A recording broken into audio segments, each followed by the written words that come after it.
So 5 seconds to go to the very first race of the World Championships for the RSX men. And they are away with the Briton out in front. Two very large competitions over the summer. The World Championships in Aarhus and the European Championships in Poland.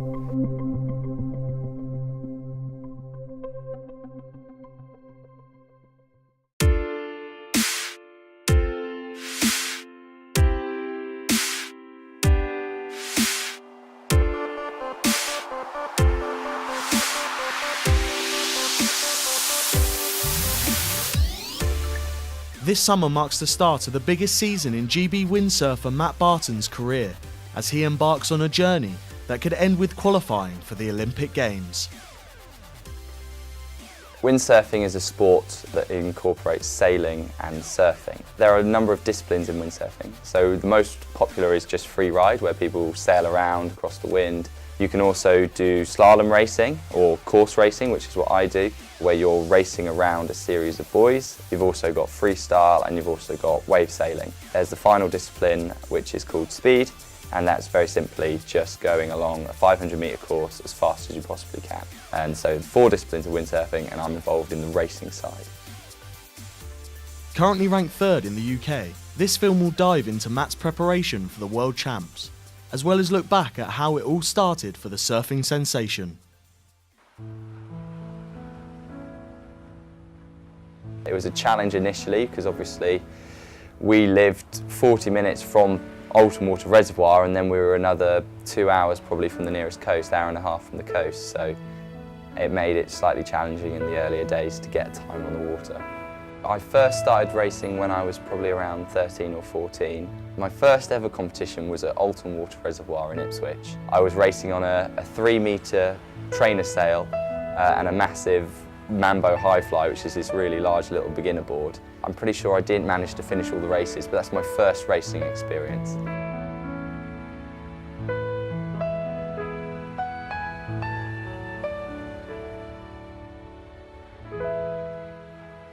This is where I first learnt to windsurf, and it's probably where I did most of my training when I was a youngster, up to the age of probably around 16, 17. Almost all of my training was done here. I've got a lot of fond memories though, some good people, learning all the new skills, which was cool.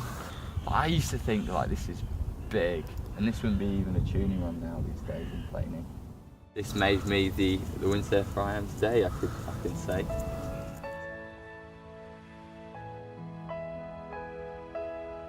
When you're younger, it's all just a dream and it's all very exciting, but when someone tells you, if you achieve this, if you do this, you can get paid to do it, I think that's the point that I realised there was a potential to have a full-time career within the sport.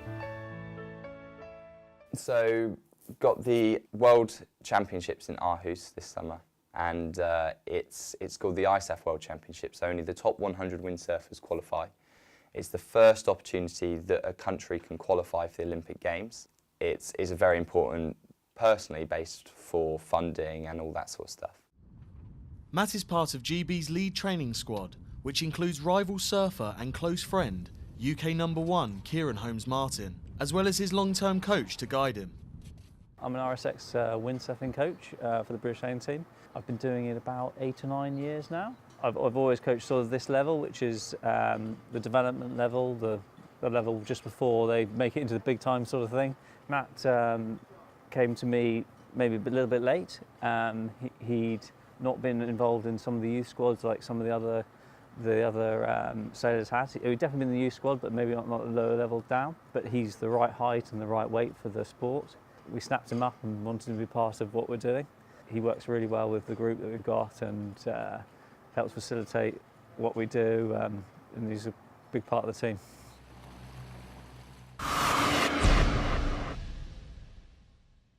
I'm so happy, man.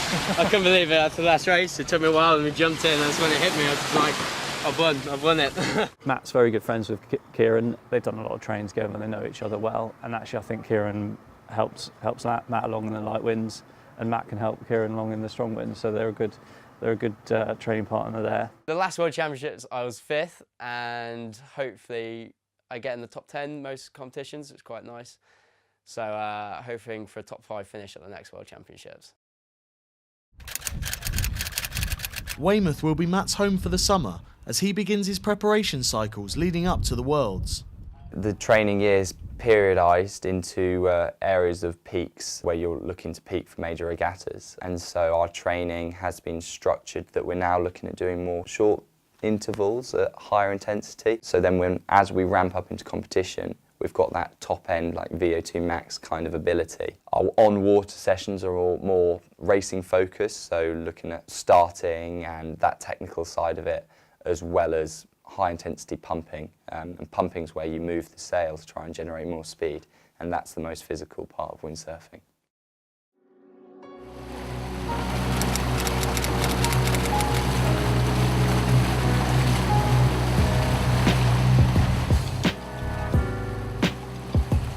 So today is the start of our new training cycle, and I'm really looking forward to getting out onto the water and trying out some new things. Got some new techniques I'm looking to put into practice.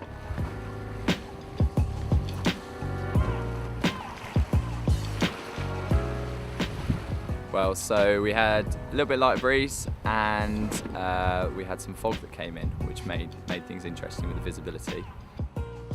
Key focus for today was working on our mark roundings, so getting a high mode out of the marks, and also on our acceleration stuff.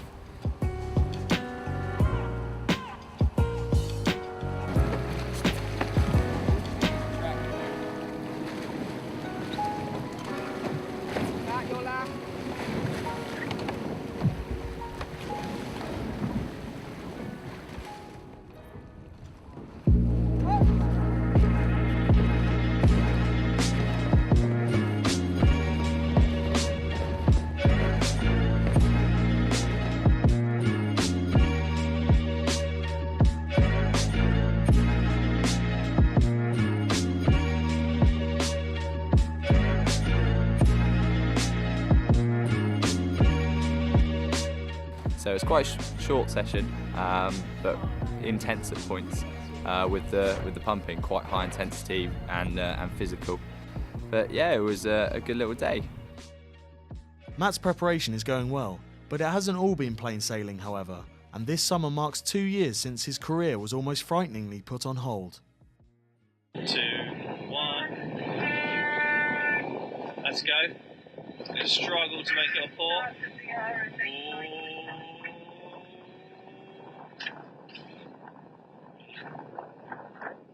I'd just been invited to train alongside the Olympic team for the first time. It was a massive deal because obviously it was a lead up to the Rio Games, and it's a really crucial time to be training. Sadly, I managed to strain my ankle on an inversion injury, and that put me out for a few weeks, and that was a real toll mentally more than physically, just the fact that I'd been given this opportunity to train alongside Nick Dempsey, who went on to win a silver medal, and other top athletes, and that was a real shame. It was very difficult to rationalise it like that, but I think the way is I just stood back, realised actually I'm still at university, I'm not going to the Rio Games, it would be really nice to get better at this point, but actually is there other stuff within my campaign I can be focusing on? Is there other things other than sailing that are important that I should look at? And actually it was probably the first time I looked at the other aspects of Olympic sailing, Olympic campaigning that make the difference.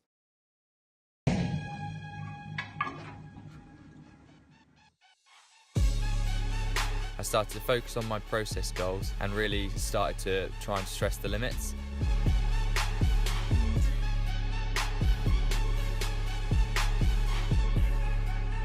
My recovery was difficult, but I've become a better athlete both mentally and physically, and I really hope this will help me with the next step. I've taken this drive and determination, and I'm hoping to put all of this into my training, so I'm fully ready come the World Championships in the summer.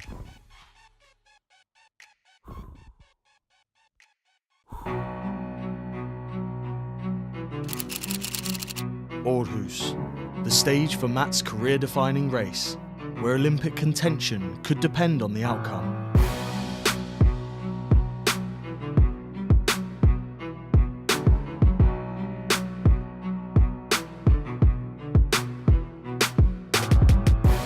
From the outset of the year, Matt knew that he had the Worlds as his #1 regatta that he needed to perform, and to be honest, there was more pressure this year than there's ever been for him. From his injury setback to now performing on the biggest stage, Matt has worked tirelessly for this moment. Will he be able to succeed and make his Olympic dream a reality? Some fabulous shots that have just come in off the water as they prepare to start their first race of qualifying, the Yellow Fleet in the RSX men.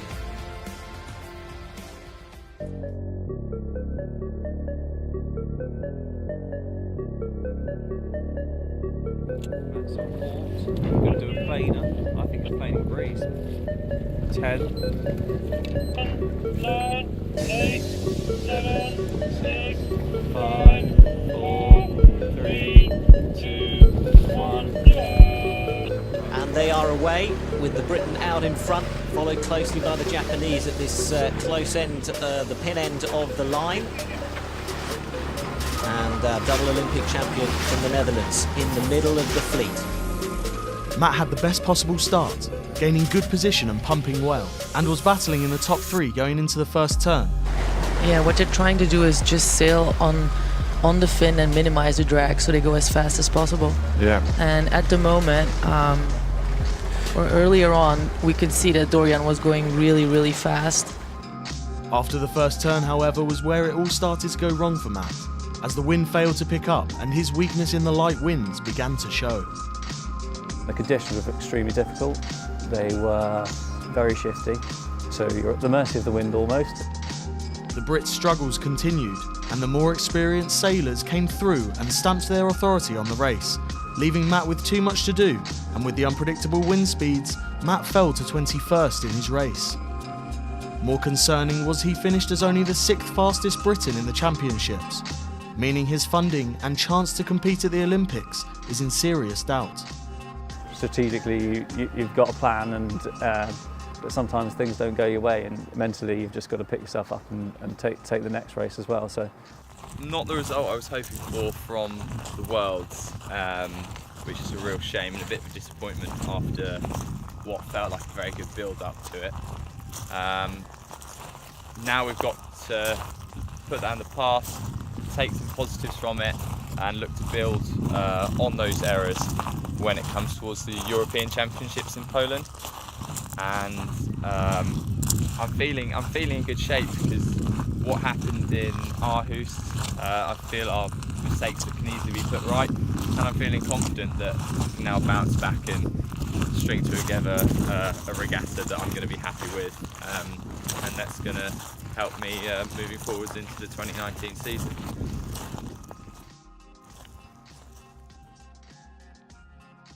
Meanwhile, in the RSX medal race, Kieran showed his class, and with the wind suiting the lighter, more agile surfer, the UK #1 was able to push forward and claim gold in the race, resulting in a 4th place finish in the overall standings. So Martin has been chasing for much of this race, and this time he has come out on top. The young Briton, silver at the Youth Worlds a few years back, now proving himself on the senior circuit. Matt's part of our squad because we see him as a medal potential for 2024. In terms of what we're doing now to get him there, he's still got to work on that light wind. So fitness-wise, he just wants to step it up every year, so that he's at a level where he's in the top 5, top 10 fitness-wise. Otherwise, he's not going to be able to compete in that light breeze. If we can improve that technique downwind, hopefully we can move him forward through the fleet. He's got lots of stuff to work on, so that's good.